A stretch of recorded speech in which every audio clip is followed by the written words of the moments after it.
Gosta de estar bem informado? Apenas por tempo limitado temos uma oferta especial. Todos os conteúdos Observador com 52% de desconto.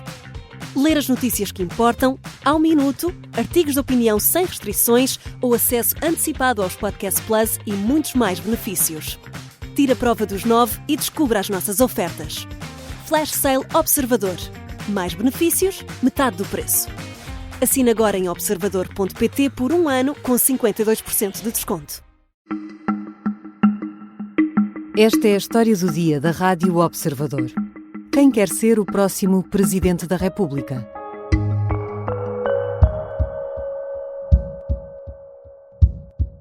Eu vou tomar uma decisão, sim, no próximo ano. E vou anunciar uma decisão, sim, no próximo ano. Está tudo em aberto. Neste momento estou a ponderar. A decisão está na minha cabeça. E essa decisão que está na minha cabeça não é revelada porque eu não tenho que revelar. Só poderá também ter luz verde esta candidatura se trabalhadores de vários setores se identificarem. O ano tem 365 dias e, portanto, temos tempo para falar sobre isso. Eu estou fora da atividade partidária e política e assim me tenciono manter. Acho que há alguns a pôr a carroça à frente dos bois, como se costuma dizer. Ainda falta um ano para as eleições presidenciais, mas a lista de eventuais candidatos continua a crescer.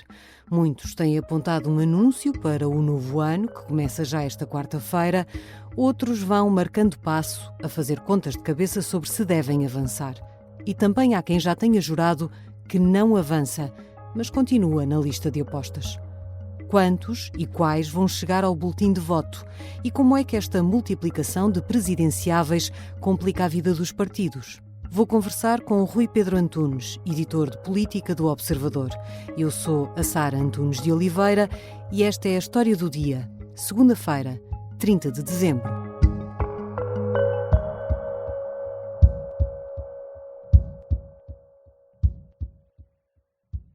Bem-vindo, Rui. Olá, Sara. Porquê é que, a mais de um ano das eleições presidenciais e ainda com outras eleições pelo meio, as autárquicas, há tantos nomes a posicionarem-se de forma mais ou menos declarada como possíveis candidatos? Eu acho que é precisamente por não haver um candidato forte, claro, que possa vencer, nem candidatos óbvios que possam ter uma polarização e lutar pela vitória. Em 2021, Marcelo era claramente favoritíssimo e, portanto, a luta era pelo segundo lugar. Nem dava vontade de ir a jogo. Verdade.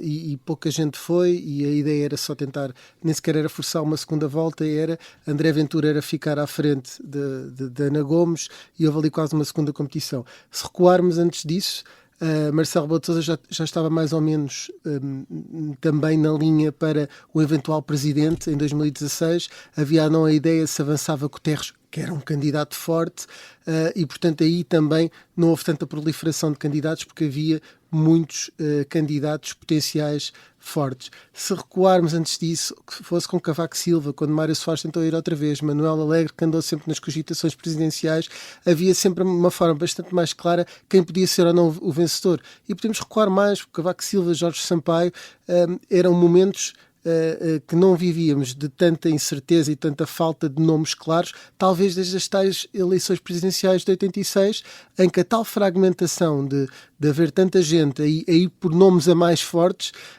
não havia uma situação deste género, em que há um bocadinho a sensação, como também Cavaco Silva disse na última entrevista que deu ao Observador, que vai existir uma segunda volta e que vão existir mais candidatos do que em outras eleições.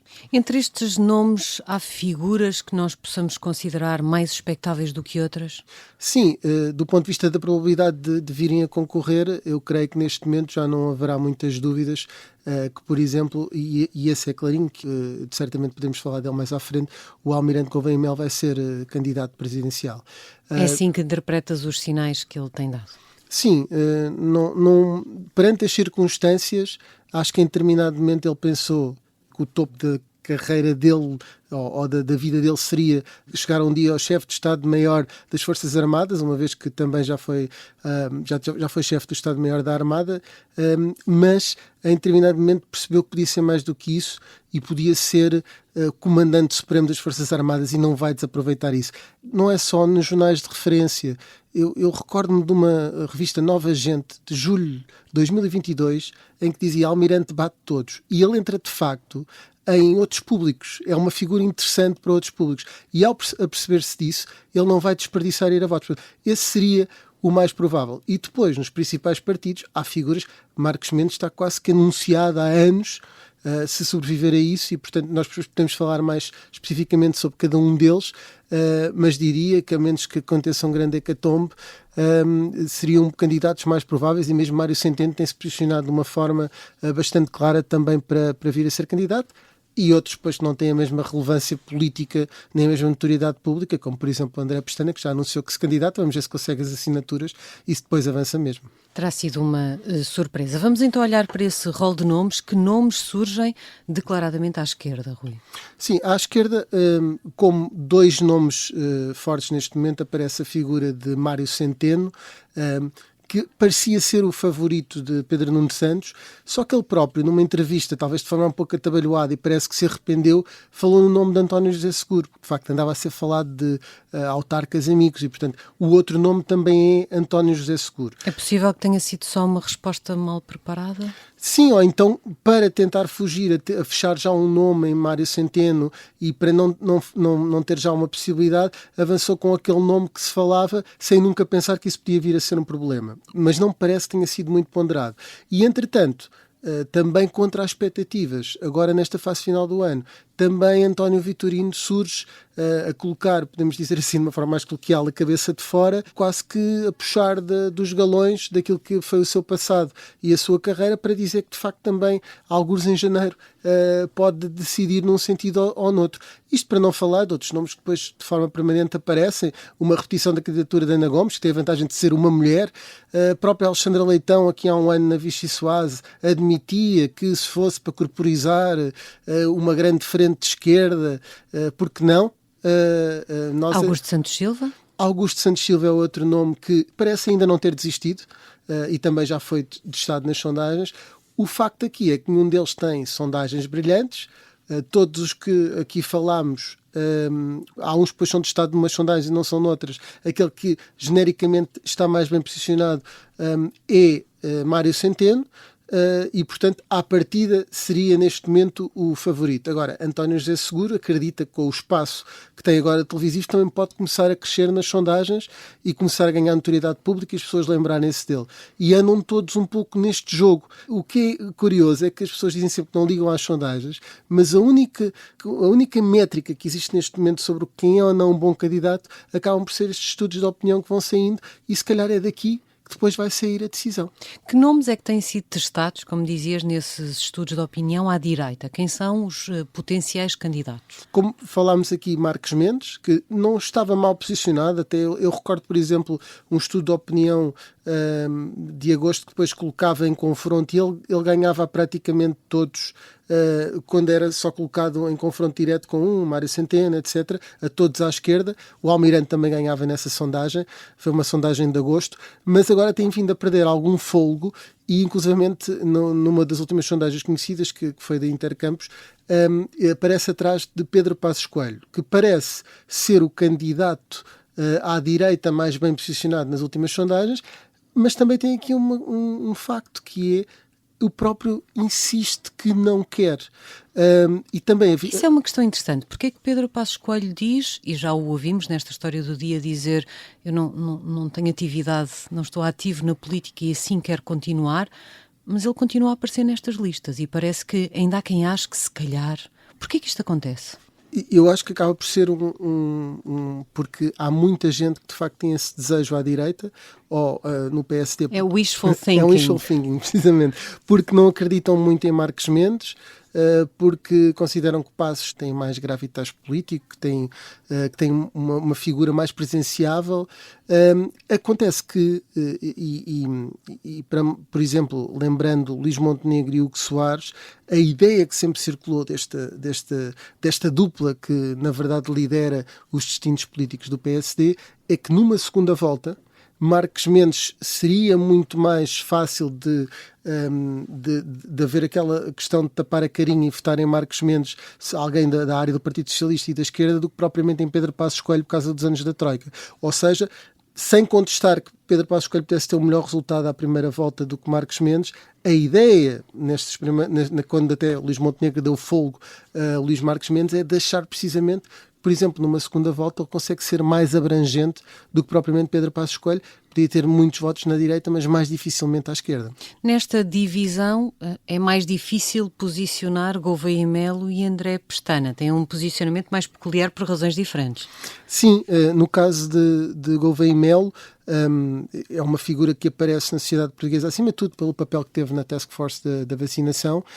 Depois, como chefe do Estado-Maior da Armada, conseguiu não sair nunca dos holofotes, mérito dele, da maneira como comunicou, e o que sabemos dele não é muito sobre o que ele pensa, mas sabemos que... Ele diz que se posiciona ao centro. Sim, é um centrista, mas ele tem um certo magnetismo, e esse magnetismo vem até de algo que se pode associar mais à direita, que é a imagem de alguma austeridade militar, de algum institucionalismo, o que alguém que teve um presidente como Marcelo Rebelo de Sousa agora pode, no fundo, estar mais ansioso ou esperar alguém que tenha um perfil diferente.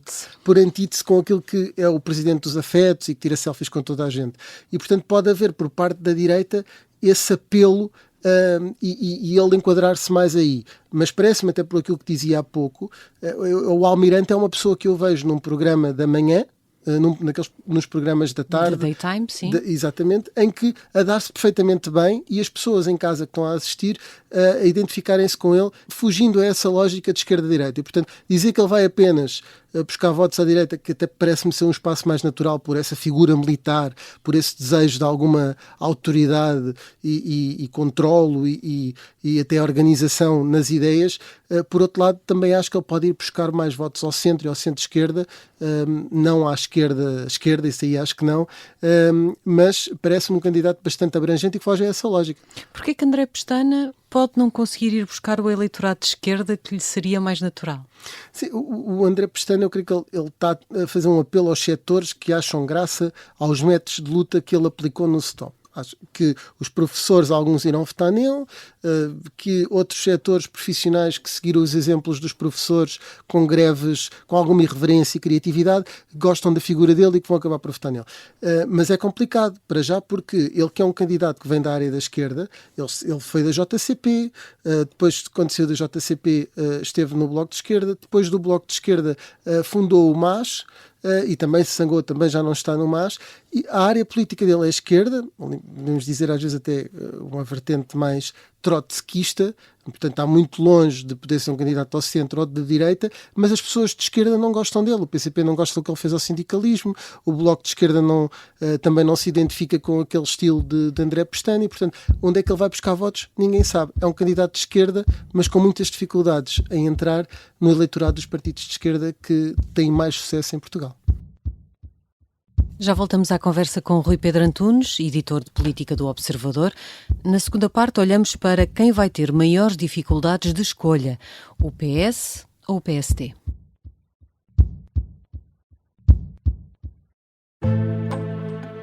O sargento na cela 7. O homem na cela 7 escapou à morte por pouco. Piratinha do ar. Eu já disse que ele só tem 16 anos. Um espião no Kremlin.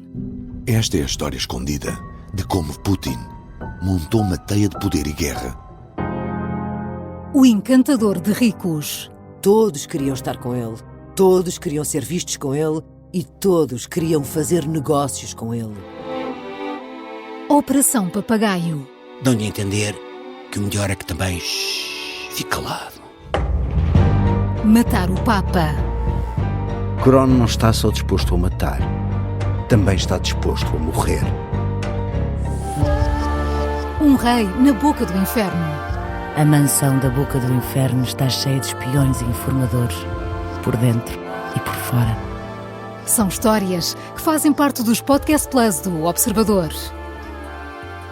Pode ouvir no site do Observador, nas plataformas de podcast e no YouTube. Podcast Plus. É mais do que um podcast. Deixem-me só aproveitar o intervalo da história do dia para deixar aqui uma sugestão. ouvir o Contracorrente, um podcast da Rádio Observador.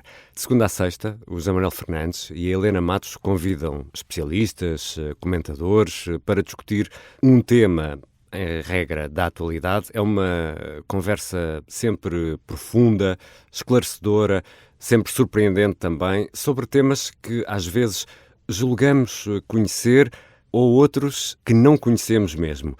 O Contracorrente é um podcast da Rádio Observador e está disponível nas principais aplicações de podcast de segunda a sexta. Basta clicar em seguir e assim não perde um episódio. Agora vamos à segunda parte da história do dia. Estamos de regresso à conversa com Rui Pedro Antunes, editor de política do Observador. Rui, nas sondagens que têm saído, já falámos sobre isso, Henrique Gouveia e Melo ocupa consistentemente o primeiro lugar. Como é que os partidos têm olhado para isto? Com preocupação. Eu acho que há um almirante ao centrismo e creio que a campanha vai girar toda à volta do almirante. A título de exemplo, uma entrevista... Em benefício do próprio, não é? Em benefício do próprio, eventualmente. Um bocadinho todos contra o almirante, para tentar ir a uma segunda volta e depois, como ele também nunca conseguiu sequer chegar perto de um terço das intenções de voto, haver ali possibilidade de haver uma polarização em que dê para derrotar o almirante à segunda volta. Mas, por exemplo, André Pestana, na entrevista que dava ao Observador, atacava o almirante e com bastante violência, como alguém que quase tinha a apologia da guerra e da NATO, etc. E, portanto, isto vai ser muito comum, além de que do lado da esquerda há muito a aversão a ter um militar da presidência e também na direita e no centro-direita. Na parte mais no centro-direita há essa questão de ser um militar ou ocupar aquele cargo e, portanto, os partidos estão preocupados. Vão ter que ter uma estratégia, porque atacar não costuma dar bom resultado. Não costuma dar bom resultado. Basta ver, por exemplo, como é que foi a estratégia relativamente ao Chega, que fez André Ventura crescer. Era criticado por todos os partidos e isso não o fez desaparecer, pelo contrário, fê-lo crescer. André Ventura, que aliás há pouco não falámos, mas pode ser um dos candidatos à direita. Precisamente, e há um fator, Sara, que é, a partir do momento que a Iniciativa Liberal possa ter também um candidato, nós não falámos desses, mas o Bloco de Esquerda possa ter um candidato. O PCP expectavelmente também. De certeza, mesmo Paulo Raimundo não tem sondagem, não chega a um ponto. Mas todos juntos, cada um a tirar pequenos pontos percentuais, significa que o segundo classificado para forçar uma segunda volta, com 16, 17%, pode ir à segunda volta. Isto são valores que André Ventura pode atingir com o seu eleitorado fixo. E isto obviamente cenarizando, poderia dar uma segunda volta entre Henrique Gouveia e Melo e André Ventura, que são dois antissistema. Mas aí os partidos tradicionais, que à partida se uniriam contra Almirante Gouveia e Melo na segunda volta... Iam ter um problema. Não, iam se unir em torno de Gouveia e Melo, porque seria um mal menor, à semelhança do que acontece nas segundas voltas, por exemplo, em França, em que o Chirac contra o Le Pen pai nunca na vida tinha quase 70% dos votos, mas como do outro lado estava o Le Pen pai e na mesma forma Macron vencer a Le Pen filha, também tem a ver um bocadinho com ser um mal menor e não propriamente ser alguém que as pessoas tenham um grande deslumbre para ter aquele tipo de valores.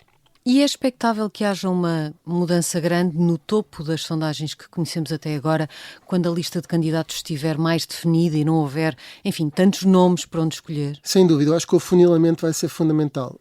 A título de exemplo, Sara, se juntarmos, isto não se pode fazer porque é uma mistura, não se pode misturar aqui alhos com galhos, mas juntando a percentagem de Pedro Passos Coelho com a de Luís Marques Mendes é suficiente para passar a votação do Almirante.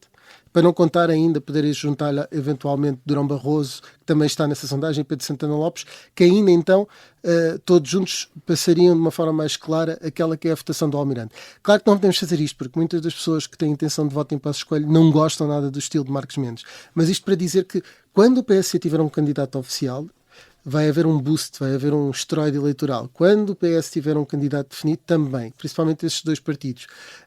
E, portanto, com esse afunilamento vão-se começar a destacar alguns candidatos e outros eventualmente vão desistir, porque não vão resistir, nem vão apenas a jogo só para aquecer, até porque já houve candidatos que ficaram com dívidas pessoais muito complicadas em campanhas anteriores. Isso pode condicioná-lo a si?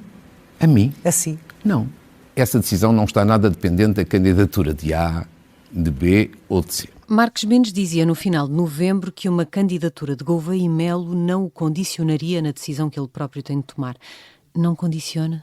condiciona sempre, mais que não seja pelo posicionamento ideológico e pela marcação de diferença que terá que fazer relativamente a Gouveia e Melo. Aliás, já se nota muito no discurso de Marcos Mendes de lembrar e puxar dos galões da experiência política dele, de ser um moderador, de ser alguém que faz consenso, constrói pontes, que quer prevenir crises, consegue falar bem com o PS e com o PSD, com a esquerda e com a direita, que é quase, no fundo, um arauto do centro e que está habituado, quase que para dizer que a tal... Eu já sei fazer isto. Exato. Ou seja, os tais jogos palacianos da política, que são muito importantes às vezes para dirimir conflitos, que ele é um especialista nisso e já está, de alguma forma, também a condicioná-lo.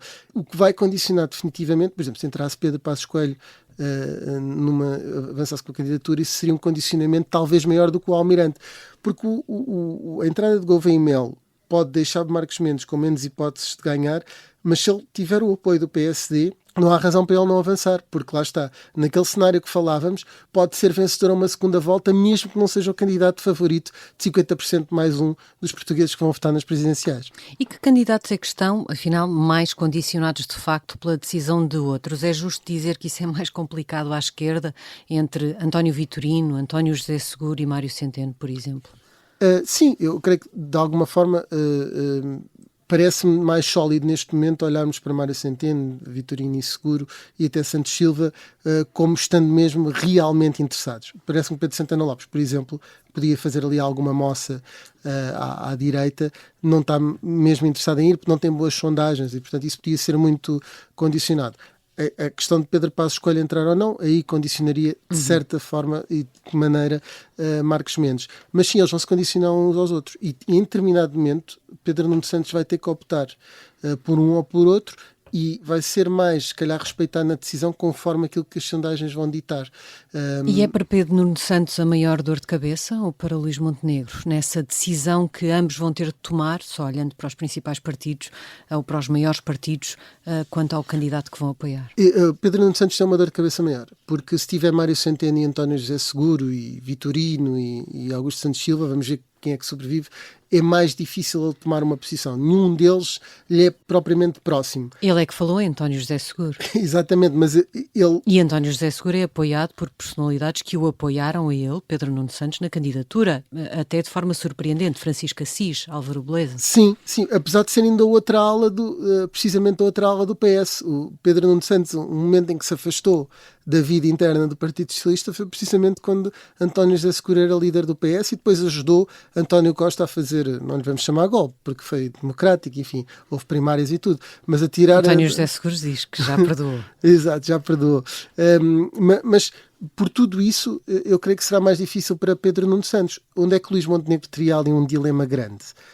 Se Marcos Mendes e Pedro Passos Coelho avançassem os dois, seria um dilema grande. Se agora, por qualquer obra e graça do Espírito Santo, para não dizer por qualquer descida de Cristo à Terra, Leonor Beleza decidisse, vice-presidente do PSD, vou avançar porque não há outra pessoa, isso seria um problema se Luís Marcos Mendes também continuasse, um ia ter que desistir, Luís Montenegro ia ter que falar com os dois e seria também uma dor de cabeça. No cenário atual parece mais difícil porque eu não estou mesmo a ver quem é o candidato apoiado pelo PSD se não for Luís Marcos Mendes. Parece-me que pode haver aqui um plano B, que não falámos dele ainda, que é José Pedro Aguiar Branco. Na entrevista que deu ao Observador, na entrevista que deu mais recentemente ao Expresso, não fecha totalmente a porta, mas seria neste momento muito difícil. E depois é assim, José Pedro Aguiar Branco nem sequer testado nas sondagens foi. E também parece que à partida também não seria alguém muito fulgurante que se destacasse logo. Tudo isto torna muito difícil, porque se nós retirarmos Pedro Passos Coelho da equação, Luís Marcos Mendes continua a ser o mais bem posicionado. E, portanto, é difícil Luís Montenegro sair daí, a menos que aparecesse um candidato. É que mesmo Leonor Beleza foi testado e teve resultados muito piores do que Marcos Mendes. E, portanto, como Luís Montenegro está mais condenado ao sucesso de Luís Marcos Mendes, parece-me que a dor de cabeça, se tivesse que dizer, é maior para Pedro Nuno Santos. Obrigada, Rui. Obrigado, Sara. Rui Pedro Antunes é jornalista e editor de política do Observador. Os sons que ouvimos foram retirados da SIC e da TVI. Esta foi a história do dia.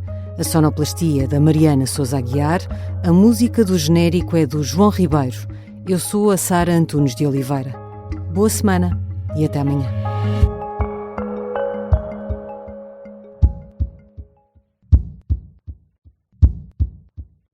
Se gostar deste podcast, pode seguir, dar 5 estrelas e comentar o episódio na Apple Podcasts ou no Spotify.